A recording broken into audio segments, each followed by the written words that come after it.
నమస్కారం. నా పేరు వీక్షశ్రీ. నేను 3వ తరగతి చదువుతున్నాను. ఈరోజు నేను ఒక కథ చెప్పబోతున్నాను. ఆ కథ చెప్పే ముందు నా ఛానల్ని లైక్ చేసి సబ్స్క్రైబ్ చేసుకోండి. అదేం కదంటే కుందేలు మరియు తాబేలు. అనగనగా ఒక ఊరిలో ఒక కుందేలు, ఒక తాబేలు, అలాగే వాటి ఫ్రెండ్స్ కూడా ఉండేవంట. ఒకరోజు కుందేలకు బెస్టా తాబేలకు బెస్టా అని వాళ్ళిద్దరూ ఒక పరుగు పందెం పెట్టుకున్నారు. సరే అని మరుసటి రోజు పెట్టుకుందామని మరుసటి రోజు కోసం ఎదురు చూసారంట. అలా మరుసటి రోజు అయిపోయిందంట. అయిపోగానే వాళ్ళిద్దరూ పరుగు పందెం కోసం వచ్చారంట. వస్తూ ఇప్పుడు పరుగు పందెం స్టార్ట్ చేద్దామా అని అనేసి పరుగు పందెం స్టార్ట్ చేశారంట.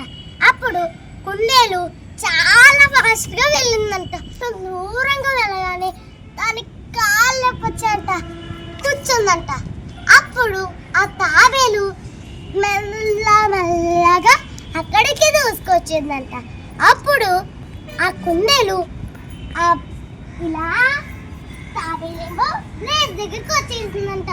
అప్పుడు కుందేలు మెలకులేసిందంట. సడన్ గా మెలకులేగానే అప్పుడు అంత గబగబ అడుగు పెట్టినా తను కావలేకపోయిందంట.